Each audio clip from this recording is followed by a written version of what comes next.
우리가 원수, 배신, 실망 이런 부정적인 단어를 쓸 때는 그렇게 기분이 좋지 않습니다. 그런데 이런 단어는 어디서 나왔는가 이렇게 생각해 보면 사랑과 기대가 에서 나온 단어다. 사랑하였는데 사랑을 배신하였을 때 원수가 되고, 기대하였는데 기대에 미치지 못했을 때 실망하게 되는 거죠. 그러니까 사랑과 기대가 없으면 원수, 배신, 실망이라는 말을 우리가 알지 못했을 것 같습니다. 하지만 우리는 첫사람 아담의 범죄로부터 우리 입에 는 부정적인 단어를 이제 알게 되었습니다. 하나님의 형상인 아담의 타락은 하나님과 사람, 사람과 사람, 사람과 자연, 또 자신과 자신의 관계에 대한 심각한 질병을 가져왔습니다. 서로에 대하여 실망하고 배신하고 원수가 되어버렸습니다. 우리가 우울증이라는 것은 자기와 자신 안에서의 갈등이잖아요. 자신과 자신의 갈등이고, 그리고 자신에 대하여 실망하고 자신에 대하여 배신감을 느끼면 우울증에 옵니다. 왜 이렇게 살아야 되나, 이렇게 되어버리거든요. 사람과 사람 사이에 배신, 그죠? 원수가 되어지면 참으로 끔찍한 관계를 맺게 되는 거죠.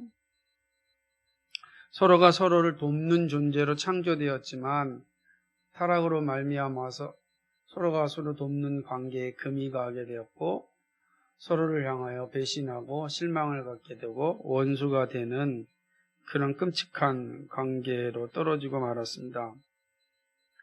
예수님께서 이 땅에 오신 목적이 무엇이라 생각합니까? 예수님이 이 땅에 오신 목적은 죄로 인하여 끊어진 모든 관계를 온전히 회복하기 위하여입니다. 그래서 예수님의 십자가는 관계의 회복이라 하나님과 우리 사이에 끊어진 관계를 회복하는 것이고, 사람과 사람 사이에 끊어진 관계를 회복하는 것이고, 첫사람 아담에게 주었던 에덴 동산에서의 아름다움, 사람과 자연 사이에 그 아름다움이 회복되는 겁니다. 그리고 더 이상 내 안에 갈등이 생기지 않고 내 안에 질병이 생기지 않죠. 내 안에 온갖 질병이 생기는 것은 나와 나 사이의 모든 관계가 깨어졌기 때문에, 단순히 정신적인 질병뿐만 아니라 육체적 질병도 사실은 마찬가지죠. 하나님의 나라에서는 더 이상 육체적 질병이 우리를 괴롭게 하지 않습니다. 첫사람 아담이 타락하기 전에는 그러한 질병 가운데 살지 않았습니다. 그러니까 우리가 새하늘과 새 땅을 바라는 것은 더 이상 이 땅에서 겪었던 그런 원수됨, 그 다음 배신감, 그리고 실망, 더 이상 느끼지 않는 거죠. 하나님 안에서는 참된 평화와 사랑만 존재하기 때문에 그렇습니다. 그리고 그 모든 것을 누릴 수 있는 길은 예수님의 십자가입니다. 그렇죠? 예수 그리스도의 십자가가 이 깨어진 모든 걸 회복하고, 그리고 그 회복되는 현장이 교회입니다. 그러니까 예수님이 오셔서 하신 일이 관계 회복이고, 그 회복이 어떻게 이루어지고 있는지를 보여주는 현장이 교회죠. 교회 안에서는 깨어진 관계가 회복되어지는 것입니다. 그래서 끊임없이 교회가 세워져야 되는 것이고, 사단이 세워진 교회를 그렇게 방해하는 이유가 여기 있습니다. 그러니까 교회가 건강하게 세워지는 걸 가장 싫어하는 존재는 사단이고, 그래서 사단은 이 땅에 교회를 향하여 끊임없이 방해 공작을 합니다. 시험을 줍니다. 그래서 회복의 현장인 교회로 하여금 더 이상 회복을 보지 못하게끔 만드는 거죠. 그래서 이 땅의 교회는 이 끊임없는 영적인 전쟁을 통하여서 그리스도께서 오셔서 주신 그 회복의 열매를 보여주는 그런 일을 해야 하는 것입니다. 그러다 보니까 교회가 세워지는 것은 쉽습니다. 근데 교회를 지키는 게 어려운 거예요. 교회가 다 세워질 수 있어요. 그런데 맨 땅에 교회가 다 세워질 수도 있어요. 그런데 그 세워진 교회가 주님 맞이할 때까지 유지되는 거, 지켜지는 건 정말 어렵습니다. 사단이 어마어마하게 시험하고 방해하고 그렇게 우리를 힘들게 만들고 있기 때문에 그렇습니다. 그런 측면에서 우리를 교회를 세우는 자로 불렀다는 거, 이 자체가 얼마나 위대하고 중요한지 모릅니다. 저와 여러분이 교회를 세우는 자로 부름받았습니다. 언제까지죠? 주님 맞이하는 그날까지죠. 그래서 우리는 내 생애 가운데 주님이 오시지 않는다 할지라도 주님 맞이하는 교회를 살다가 다음 세대에 주님 맞이하는 교회를 물려줘야 됩니다. 우리 시대에 오면 더 좋겠죠. 그건 당연한 거 아니겠습니까? 그러나 그건 하나님의 일하심이죠. 하나님의 섭리이라 우리가 알 수 없지만 우리가 소망하는 것은 주님 맞이하는 교회를 끝까지 지키는 겁니다. 그 지키는 일에는 수없이 많은 시험이 있습니다. 장애물이 있습니다. 어려움이 있습니다. 사단의 온갖 공작이 있습니다. 그걸 이겨야 됩니다. 이기면 주님 맞이하는 교회로 세워지는 것입니다. 하나님은요, 에스겔 선지자에게 사랑과 기대가 무너질 때 분노가 어떻게 나타나는지를 말씀하고 있습니다. 오늘 말씀이 그런 내용이에요. 이스라엘은 하나님의 사랑의 대상이었습니다. 그래서 하나님의 사랑이었고 하나님의 기대였습니다. 그런데 이스라엘이 하나님의 사랑을 배신하였고 기대를 외면하였습니다. 하나님을 사랑하는 하나님만을 사랑하는 자로 불렀는데 이들이 하나님만을 사랑하지 않고 우상 숭배하는 자가 되었습니다.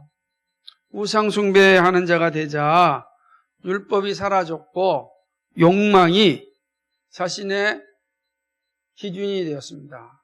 그러니까 율법이 삶의 기준이 아니라 이제 욕망이 자신의 기준이 된 거예요. 삶의 기준이 바뀌어버렸습니다. 이 우상 숭배하는 자에 나타나는 공통적인 모습입니다. 결국 하나님의 공의로 사랑하고 기대하였던 이스라엘은 벌 받을 위치에 서게 된 것입니다. 벌 받을 존재가 된 거죠. 오늘 말씀도 그렇게 얘기하고 있지 않습니까? 3절에 보니까 자기 가운데 피를 흘려 벌 받을 때가 이르게 하며 벌 받을 때가 된 거예요. 하나님 벌 받을 때 아주 고상한 표현이지만 하나님의 진노와 하나님의 분노와 하나님의 심판을 받을 때가 이르렀다. 이렇게 말씀하는 것입니다. 사랑받는 자에서 벌 받는 자의 자리로 떨어진 것이 이스라엘입니다. 생각해 보세요. 사랑하는 자에서 원수가 된 이스라엘의 모습, 그런 이스라엘 모습을 향하여 하나님의 이 마음을 선포하고 있는 본문은 우리에게 아주 중요한, 아주 분명한 경고와 교훈을 주고 있습니다. 이스라엘 백성에게 주는 경고와 교훈이지만 동시에 우리 시대를 살아가고 있는 우리에게도 같은 경고와 교훈을 주고 있습니다. 이스라엘 백성들은 이 경고와 교훈을 받는 건 그들이 범죄한 사실 때문에 이루어진 일입니다. 그리고 그들은 그러한 경고의 자리에 섰고 심판의 자리에 떨어졌습니다. 우리는 그러한 심판과 경고의 말씀 앞에 살고 있습니다. 주님 오시면 심판의 자리에 서게 될 터인데 그때 어떠한 자리에 서야 할 것인지를 본문이 우리에게 말씀하고 있는 것입니다. 오늘 우리가 읽은 에스겔서 22장은요, 네 부분으로 나누어 있습니다. 1절로부터 5절, 그리고 6절에서 16절, 17절에서 22절, 23절에서 31절, 이렇게 네 부분으로 나누어서 생각할 수 있습니다. 1절과 5절은 이스라엘이 심판받는 이유를 알려줍니다. 사랑하였고 기대가 충만하였던 이스라엘이 왜 심판을 받았는가? 왜 하나님께 버림받고 하나님께 벌받는 존재가 되었는가에 대하여 말씀합니다. 그 이유는 우상숭배와 피 흘림이 있었기 때문입니다. 하나님만을 섬겨야 되는데 그들이 하나님만을 섬기자 우상숭배하였습니다. 뿐만 아니라 피 흘린 자가 되었어요. 나중에 살펴보겠지만은 가난한 자, 어려운 자, 힘든 자 이들을 핍박하고 협박하고 그리고 압박하여서 그들의 피가 성읍 가운데 흘려졌습니다. 하나님께서 가진 자, 배운 자, 권력을 가진 자, 위정자들에게 준 것은 피 흘리는 일을 하라고 준 것이 아닙니다. 그런데 이스라엘은 평화의 샬롬의 성읍이 아니라 피 흘린 성읍이 되어버린 거예요. 그리고 그곳에 우상숭배가 만연되었습니다. 우상숭배와 피 흘림은 항상 같이 가는데 이 말씀드렸듯이 우상숭배는 하나님의 율법을 잊어버리게 하고 욕망에 따라 살게 합니다. 욕망에 따라 살게 할 때는 그 욕망의 지배자가 되어서 자신의 욕망에 따라오지 못하는 자를 핍박하고 압박하고 그리고 그들로 하여금 피 흘린 자의 자리에 이르게 하는 거예요. 하나님은 이스라엘이 하나님의 심판의 자리에 서게 된 이유가 바로 여기에 있다라고 하는 겁니다. 그로 인하여 열방의 조롱거리가 되었다. 그러니까 열방의 조롱거리가 된 이유는 이들이 행한 우상숭배와 피 흘린 죄 때문이다. 이걸 말씀합니다. 그리고 6절에서 16절은 이스라엘이 열방의 조롱거리가 된 구체적인 내용, 다시 말하면 그들이 우상숭배와 피 흘린 그 내용이 무엇인지를 6절에서 16절까지 이야기합니다. 이스라엘의 고관들, 즉 왕을 비롯한 정치 지도자들이 행한 우상숭배와 사회적 약자들을 향한 피 흘림을 드러냅니다. 부모를 없이 여기고 나그네를 학대하고 고아와 과부를 박해하고 성물을 없인 여기고 안식일을 더럽히고 이간질과 우상에게 드린 제물을 먹고 음행하고 율법이 정한 부정한 짓을 행하고 뇌물을 받고 이웃의 것을 빼앗았습니다. 그게 6절부터 16절까지 내용이에요. 이스라엘 백성들이 이 짓을 하였어요. 그러니까 우상숭배와 피 흘림이 하나님을 예배하고 경배하여야 하는 성읍에 가득 찬 거예요. 끔찍하죠? 정말로 샬롬을 꿈꿨는데 이런 악행이 일어나니 얼마나 하나님 마음이 아프겠습니까? 얼마나 실망이 크겠습니까? 하나님은 이스라엘의 악한 행위에 대하여 심판을 내리십니다. 그 심판은 열국이 흩어버리는 겁니다. 약속의 땅에서 흩어버린 거예요. 이게 왜 무서운 하나님 심판이냐면 하나님께서 흩어진 이스라엘 백성들을 모았거든요. 자기 땅으로. 그런데 다시 흩어버립니다. 흩어버리신 거예요. 흩어버릴 뿐만 아니라 흩어진 나라에서 수치를 당하게 합니다. 여러분 아무리 미국이 좋다 할지라도 이 인종차별이라고 하는 그 끔찍한 사건 앞에 처하면 참 비참해지거든요. 우리나라에서는 그런 거 없잖아요. 그죠?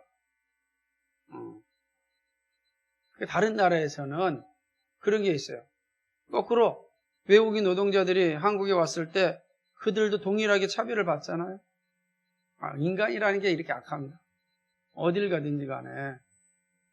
그래서 흩어진 나라에서 수치를 당한다는 건 이중의 심판이에요.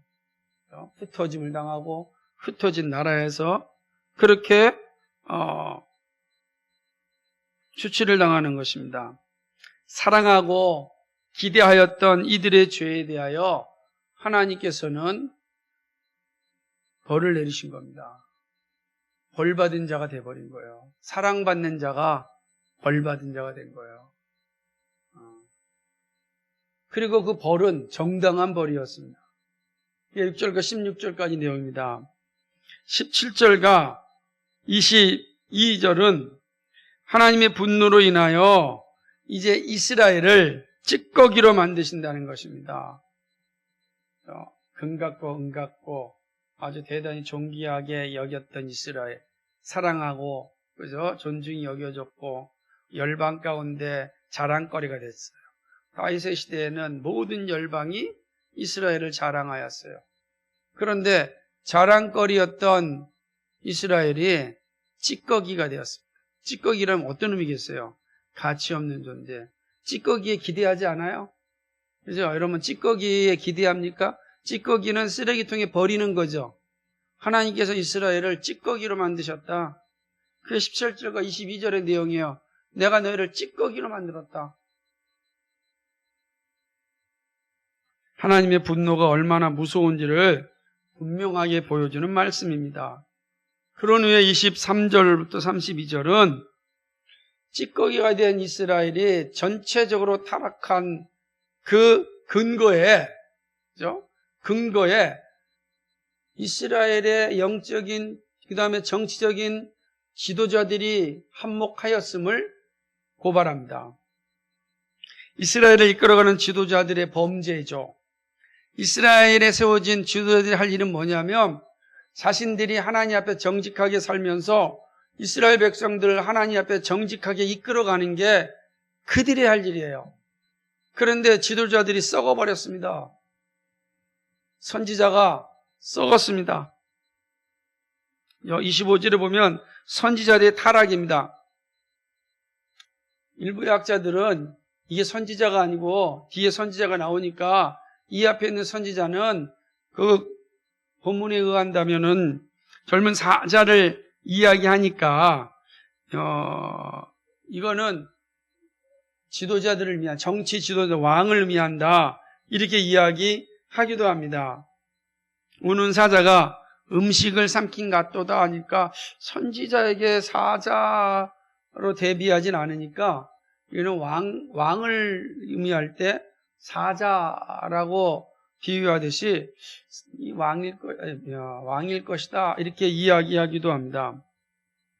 그러나 우리가 본문을 보게 되면 본문 문자 그대로 볼 때 이 선지자들의 타락인데 이들은 우는 사자가 음식물을 삼킨 같이 사람의 영혼을 삼켰고 재산과 보물을 탈취하는 죄를 저질렀습니다.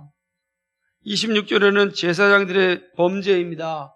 이들은 율법을 범하고 속물을 더럽히고 거룩함과 속됨을 구별하지 않고 부정함과 정함을 사람들이 구별하지 못하도록 하였습니다. 안식일을 거룩하게 여기지 않았습니다.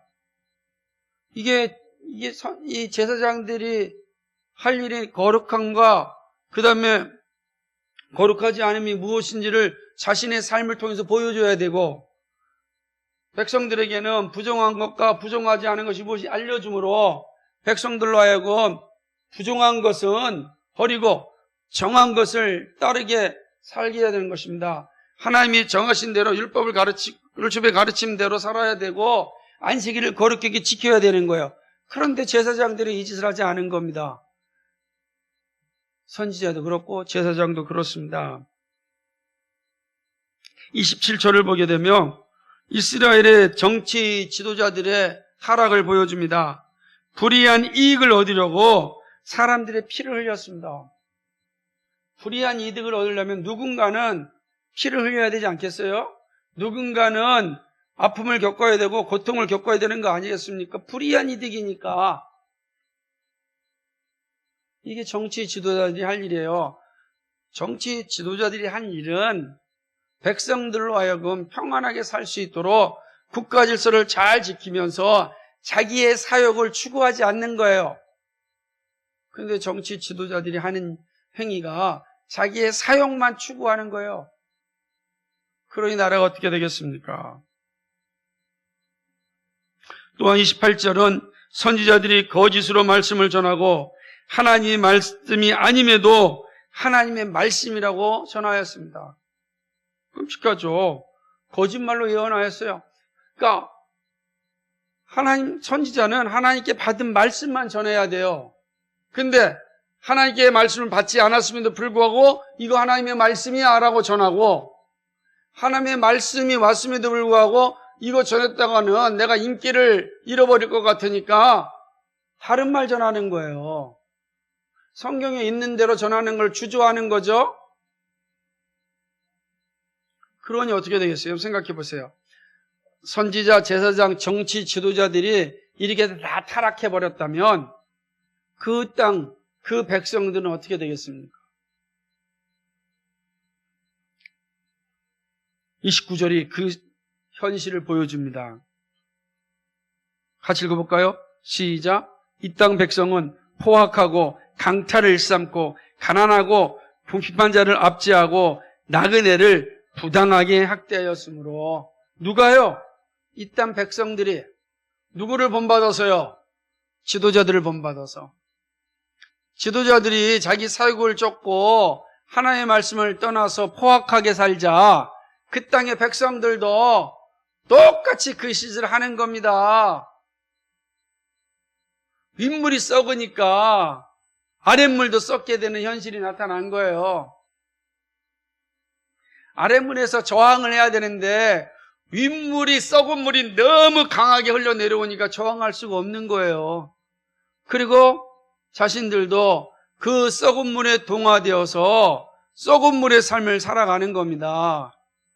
이스라엘 전체가 이렇게 썩은 물이 되어버렸습니다. 끔찍한 일이 일어난 거죠. 그러니 어떻게 되었겠습니까? 예? 이렇게 썩은 물이 되어버리니까 누구 하나 이 썩은 물에 대해서 저항하는 이가 없어요. 안타까우는 이가 없는 겁니다. 무너진 성을 회복하게 하기 위하여 도구하는 사람이 없어요. 하나님이 이 사람을 찾다가 찾지 못하였다고 이야기합니다. 30절에 볼까요? 이 땅을 위하여 성을 쌓으며 성 무너진 데를 막아서서 나로 하여금 멸하지 못하게 할 사람을 내가 그 가운데서 찾다가 찾지 못하였다. 한 사람도 찾지 못한 겁니다.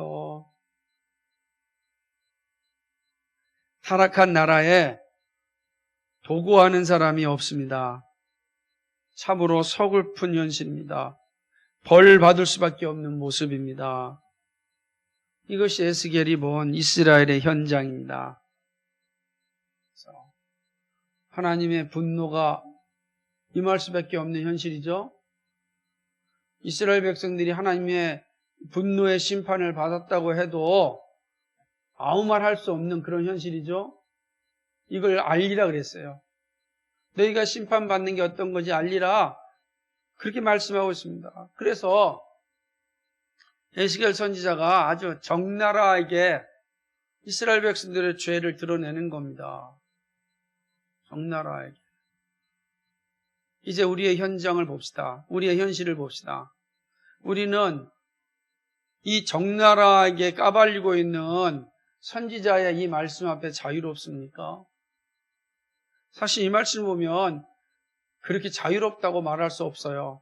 우리 역시 정말로 썩은 물결들이 요동치고 있는 그런 모습을 심심치 않게 볼 수 있기 때문에 그렇습니다. 에스겔이 보고 하나님의 심판을 선언하였던 이스라엘 모습이 우리에게 어떤 가르침을 주고 있습니까? 그 가르침을 살펴봅시다. 첫째는 하나님은 우상 숭배에 대하여 갈등하지 않는다는 사실입니다. 이 말 중요하죠? 우리는 갈등할 수 있는데 하나님 갈등하지 않으세요. 사랑하는 이들이 우상 숭배를 하고 약자를 핍박하여 피 흘리게 하는 일을 할 때 우리들은 대충 넘어갑니다. 아니 뭐 사랑하는 사람, 아는 사람이 그랬으니까 슬쩍 넘어갈 수 있어요. 넘어가기도 합니다. 그런데 하나님은 그런 일이 없습니다. 반드시 심판합니다. 하나님은 이러한 죄는 누룩 같아서 심판이 없으면 전체를 물들게 함을 잘 알고 있기 때문에 그렇습니다. 이스라엘의 죄에 대하여 대충 넘어갔던 그 결과 이스라엘은 열방의 조롱거리가 되었습니다. 죄에 대하여 회개하지 않고 죄에 대하여 돌아서림이 없을 때, 죄에 대하여 누구 하나 탄원하는 기도가 없을 때 이스라엘은 열방의 조롱거리로 떨어진 찌꺼기 같은 존재가 되어버리고 말았습니다. 하나님 그렇게 행하시는 거예요. 열방의 조롱거리요 찌꺼기 같은 존재로 처벌하십니다. 오늘 교회도 동일합니다. 우상숭배와 작은 권력으로 교만의 자리에 설 때 심판의 자리에 서게 됩니다. 교회는요 항상 겸손해야 됩니다. 손해가 된다고 하더라도 사랑으로 대응할 수 있어야 됩니다. 손해보는 거 그거 괜찮습니다. 문제는 사랑을 잃어버리면 끔찍하게 됩니다. 사랑을 잃어버렸다는 것은 교만하다는 뜻입니다. 하나님의 말씀에 따라 행하지 않겠다는 모습입니다. 그래서 교회는 혹시 세상으로부터 손해를 본다 할지라도 끝까지 사랑으로 이겨야 합니다. 물론 불의에 대하여 용납하라는 것은 아닙니다. 하지만 교회는 그리고 그리스도인은 사랑과 겸손을요 끝까지 지켜야 합니다. 그러면서 우상 숭배와는 타협해서는 안 됩니다. 앞서서 말씀드렸지만 우상 숭배가 무서운 것은 하나님의 법을 잊어버리게 하기 때문입니다. 우상 숭배에 빠지면 더 이상 하나님의 법, 하나님의 말씀이 나를 이끌어가지 않아요. 그러니까 시간이 지나면 지날수록 하나님과 관계없는 삶을 살아가게 되는 것입니다. 그 우상이 나의 삶의 주인이 되어서 우상이 가르치는 법대로 살아가게 되어져 있습니다. 성경이 금하는 모든 불법을 아무 문제 없이 행하게 됩니다. 그러므로 하나님께서 이 우상 숭배를 그렇게 분노하시고 진노하시는 이유예요. 작은 우상 숭배부터 시작되면 마침내 하나님의 말씀이 사라집니다. 그래서 몸은 교회에 와 있고 입은 찬송을 부르고 말씀은 귀로 들어도 그 말씀이 삶을 지배하지 않아요. 왜냐하면 이미 우상이 그의 중심에 들어와 있으니까 그 우상에 말하는 대로 살아가는 거예요. 그죠? 그 우상이 무엇이든지 간에 그게 물질이 됐든 그게 권력이 됐든 그게 자녀가 됐든 그게 명예가 됐든 그거에 따라 살아가는 겁니다. 그래 종종 그러죠. 살다가 뭐니 해도 돈이 있어야 그래도 하나님이 기뻐하시지 이렇게 생각합니다. 야, 신앙생활 아무리 돈 없어 봐라 교회에서 알아봐 주는지 아느냐? 이렇게 이야기합니다. 이거 우상숭배에 빠져 있는 거예요. 우상숭배에. 그죠? 그러니까 정말 존경받는 신앙인이 별로 없어요. 그죠? 돈 많은 직분자는 있는데 정말 거룩하게 믿음으로 사는 그래서 존귀한 그러한 직분자가 별로 없어요. 우상숭배에 빠져있기 때문에 그렇습니다. 얼마나 무서운지 몰라요. 그러면 하나님은 그렇게 우상숭배하는 자는 반드시 심판하십니다. 어떤 방법으로도 심판하시죠? 그러므로 여러분 결코 두 사이에서 머뭇거리면 안 됩니다. 하나님께서 우상숭배에 대해 갈등하지 않으신다면 우리 역시 갈등해서는 안 됩니다. 하나님보다 더 사랑하는 것이 있다면 과감하게 버려야 합니다. 버려야 되는 거예요. 이 사실이 오늘 에스겔을 통하여 들려진 이 말씀에서 우리에게 주는 교훈이에요. 하나님 우상숭배 갈등하지 않습니다. 우리도 갈등하면 안 됩니다. 갈등하면 갈등하지 않은 하나님의 심판 때에 우리 모두가 서게 된다. 이 사실을 말씀하시는 겁니다. 두 번째는요. 직분자는 유형교회의 중심입니다. 한국교회만큼 직분자들이 많은 나라는 아마 없습니다. 한국교회는요. 다양한 직분을 만들어 사용하고 있습니다. 권찰, 서리집사, 안수집사, 권사, 장로, 명예집사, 은퇴장로, 은퇴권사, 명예권사, 명예장로, 담임목사, 은퇴목사, 원로목사. 정말 많아요. 나는 명예장로가 있다는 게 기가 막혔어요. 그래서 한국교회는 한 번 직분자는 영원한 직분자라는 말이 있습니다. 제 해병대 같아요. 한 번 해병은 영원한 해병이다처럼. 예?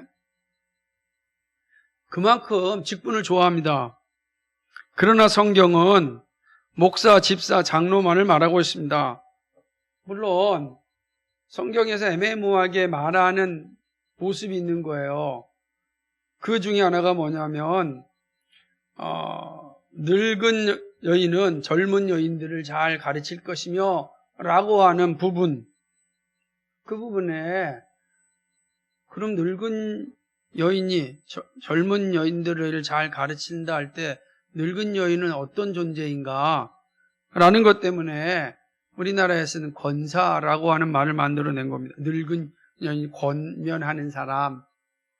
그래서 주니어 이 외국 같은 거는 주니어 집사, 시니어 집사, 그리고 시니어 집사는 우리나라 표현으로 시니어 집사라는 표현이 없으니까 권사 이런 표현을 쓰기도 하는 겁니다. 어찌됐든 한국교회는 정말 직분자가 많습니다.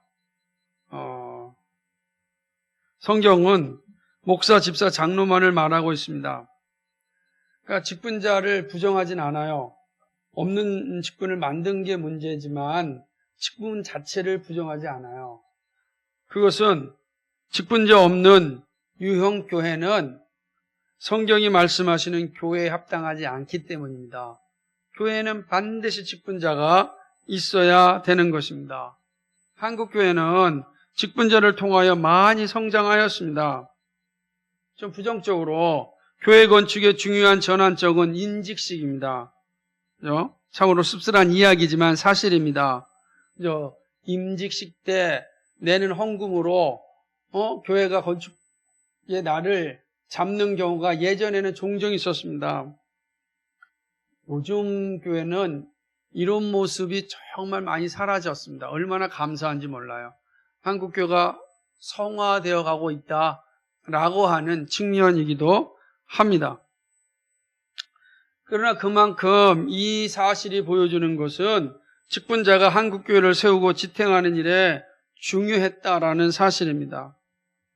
정말로 직분자들의 헌신을 통하여서 한국교회는 세워졌고 지금까지 유지되고 있습니다. 순교자들 가운데 직분자들이 많습니다. 그죠? 그만큼 직분자들이 피 흘려서 하나님의 교회를 세운 건 사실입니다. 근데 반면에 교회를 허무는 일에도 아주 중요한 역할을 합니다. 교회에서 보여주는 타락의 현실은 대부분 직분자들의 타락에서 왔습니다. 목사, 장로, 집사의 타락이 결국 교회를 무너지게 하였습니다. 일부 사람들은 평신도라는 이름으로 장로, 집사들이 거기에 딱 숨어서 우리는 교회 타락의 주범이 아니다라고 숨고 모든 타락을 목사로 돌리는 경우도 종종 있습니다. 그러나 성경이 이렇게 말하지 않아요. 성경은 직분자들을 장로나 목사와 집사 다 직분자예요. 다 안수받았는데 어떻게 평신도가 있겠습니까? 존재하지 않아요. 그래서 교회는 일반 성도와 직분자만 존재하는 거야. 안수받은 직분자들과 안수받지 않은 성도들만 존재하는 것입니다.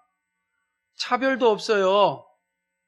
은사에 따라서 하나님께서 직분을 세웠습니다. 은사에 따라서. 이 직분자들이 교회를 세우기도 하고 허물기도 하는 것입니다.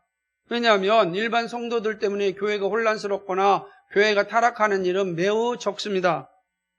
직분자들의 신앙의 자세가 그리스도의 몸된 교회를 세우기도 하고 허물기도 하였습니다. 그렇게 된 겁니다. 오늘 말씀 29절의 모습처럼 성도들의 포악함은 바로 직분자들의 영향입니다.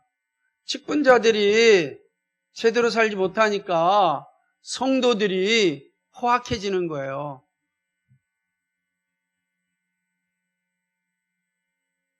성경은 가르치는 자는 가르침을 받는 자와 모든 좋은 것을 함께하라고 합니다.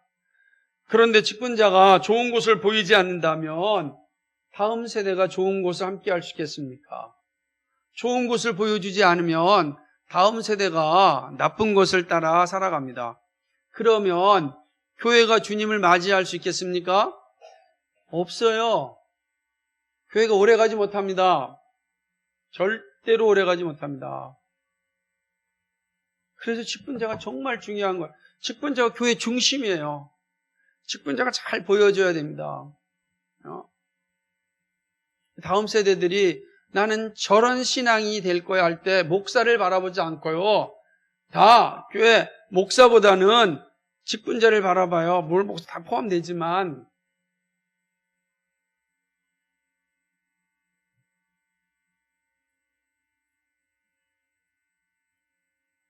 우리 콩 심은 데서 콩 난다 그러잖아요. 팥 심은 데 팥 난다라고 하듯이 좋은 직분자가 있는 곳에서 좋은 성도들이 생겨나는 것입니다. 교회는 직분자들의 모습에서 교회 분위기가 형성됩니다. 그래서 직분자가 교회의 중심이에요. 유언교회의 중심입니다. 이 사실 잊지 말아야 돼요. 오늘 이스라엘의 직분자들이 타락해서 이스라엘 전체가 타락해버렸습니다. 직분자들이 타락하지 않도록 힘을 써야 됩니다. 이것이 오늘 우리가 준 교훈이에요. 세 번째는요, 도고기도의 능력입니다. 하나님은 에스겔을 향하여 도고기도하는 자가 없다고 말씀하십니다. 교회를 위하여, 나라를 위하여 도고하는 자가 없다고 한탄하십니다. 30절 말씀처럼 하나님께서 도고하는 자를 찾았습니다. 그런데 없는 거예요. 표준 새번역은 이 말씀을 잘 번역했어요. 나는 그들 가운데서 한 사람이라도 이 땅을 지키려고 성벽을 쌓고 무너진 성벽의 틈에 서서 내가 이 땅을 멸망시키지 못하게 막는 사람이 있는가 찾아보았으나 나는 찾지 못하였다. 하나님 이 땅을 살려주십시오. 하나님 이 교회를 살려주십시오. 하나님의 심판 멈춰주십시오. 탄식하며 기도하는 자가 없다는 거예요. 무너진 교회를 세우려는 한 사람, 교회가 무너지는 것을 막으려는 한 사람이 없으면 멸망합니다. 교회를 위하여 헌신하는 한 사람, 자신의 골방에서 도고기도하는 한 사람이 필요합니다.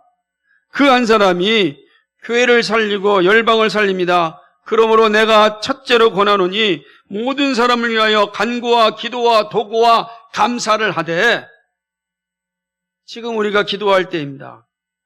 지금 정말 우리가 기도할 때, 한국 교회를 위해서 기도하고 이 땅을 위해서 기도하고 열방을 위해서 기도할 때입니다. 현충일 날 남북한이 미사일 16발을 쏘았습니다. 서로가 8발 쐈어요. 이제 북한이 10발 쏘면 우리나라도 10발 쏠 겁니다. 북한이 100발 쏘면 우리나라도 100발 쏠 겁니다. 그 쏘다가 한 발이라도 서로의 지역에 떨어지면 전쟁이 시작되는 거예요. 예? 미사일이 항상 정확히 가겠습니까? 오버할 수도 있죠. 정말 기도할 때입니다. 자랑하는 게 아니라 기도할 때입니다. 북한이 쏜 미사일이요, 그 가격, 한 대 가격이 얼마인지 아세요? 단거리 미사일 한 개 가격이? 미국에서 그 미사일의 가격을 낸 자료를 보니까 한 발당 36억에서 60억이랍니다. 한 발당. 그 사이래요. 우리나라가 쏘고 있는 미사일도 비슷하죠. 한 40억이랍니다.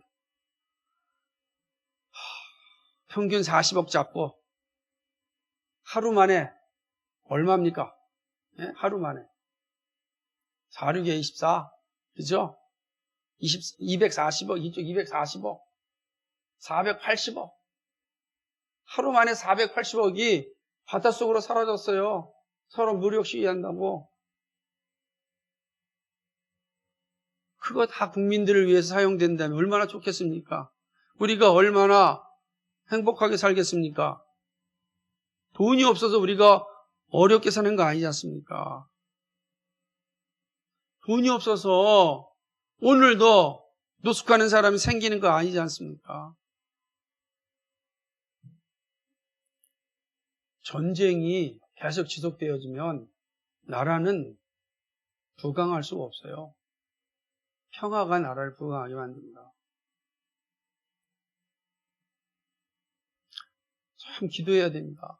저는 북한 가까이 있으니까 좀 생각해 보세요.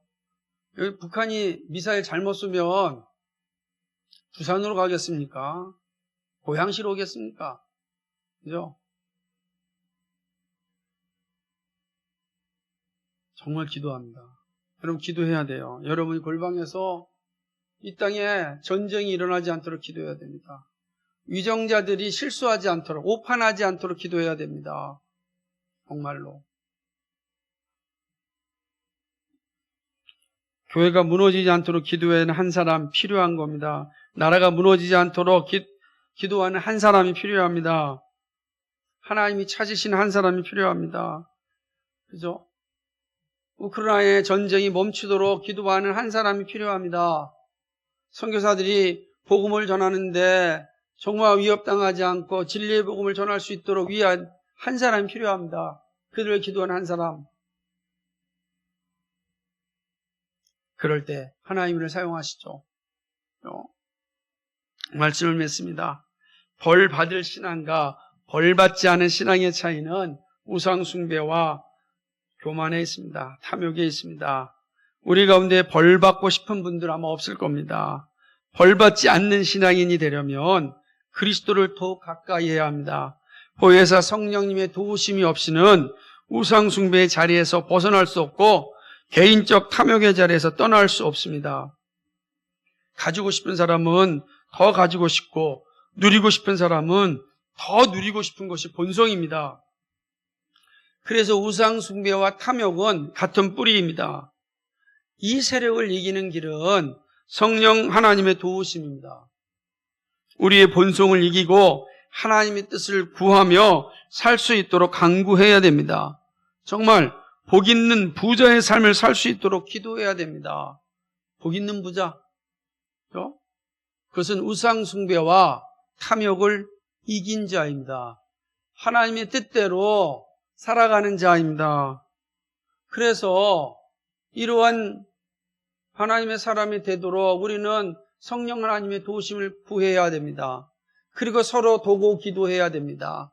나만 아니라 우리의 지체들이, 우리의 이웃들이 정말로 이런 복 있는 부자가 될 수 있도록, 정말 바늘길을 통과한 부자가 될 수 있도록 기도해야 되는 것입니다. 교회가 그러한 삶을 살고 위정자들이 자신의 직무에서 벗어나지 않고 열방이 평화를 누릴 수 있도록 또 기도해야 됩니다. 그렇게 기도하는 한 사람이 지금 필요한 거야. 하나님 그 사람을 찾고 있거든요. 그 찾은 사람을 통하여 성을 무너뜨리지 않겠다. 교회를 세우겠다. 나라를 지키겠다. 말씀하지 않습니까? 하나님이 찾으시는 한 사람이 되기를 바랍니다. 하나님의 마음에 합한 신앙의 자리에 설 수 있기를 소망합니다. 성령님을 의지하며 믿음의 길을 걸어갈 수 있기를 주님의 이름으로 축복합니다. 거룩하시고 자비하신 아버지 하나님, 하나님이 찾으시는 한 사람, 그 한 사람 되게 하여 주옵소서. 우상 숭배와 탐욕의 자리에서 떠나고 참으로 겸손하게 하나님께 나아가고 하나님의 인도하심을 받아 살려고 하는 그 몸부림, 골방에서라도 기도하는 그 믿음, 아버지 되게 하여 주시옵소서. 아버지 간절히 간구하고 소망합니다. 지금 우리가 기도할 시기임이 분명합니다. 하나님 아버지, 어떠한 오판도 어떠한 실수도 이 땅에서 일어나지 않도록 도와주옵소서. 지혜를 주시고 하나님 아버지, 이 땅에 전쟁이 일어나지 않고 평화가 이루어지고 아버지 하나님 하루속히 통일이 이루어져서 남북 간의 대결이 사라지는 그날이 이 땅에 오게 하여 주옵소서. 아버지 하나님, 열방 가운데도 헛된 망상으로 인하여서 전쟁이 일어나지 않도록 주여 도와 주옵소서. 하나님 아버지, 우리 교회를 세워주시옵시고 이 땅을 아버지 구하여 주시옵소서. 하나님의 영광이 나타날 수 있도록 성령님 함께하여 주옵소서. 아버지, 벌 받은 신앙이 아니라 정말로 칭찬받는 신앙의 자리에 설 수 있도록 우리 모두를 인도하여 주옵소서. 감사드리며 예수 그리스도의 받들어 기도하옵나이다. 아멘.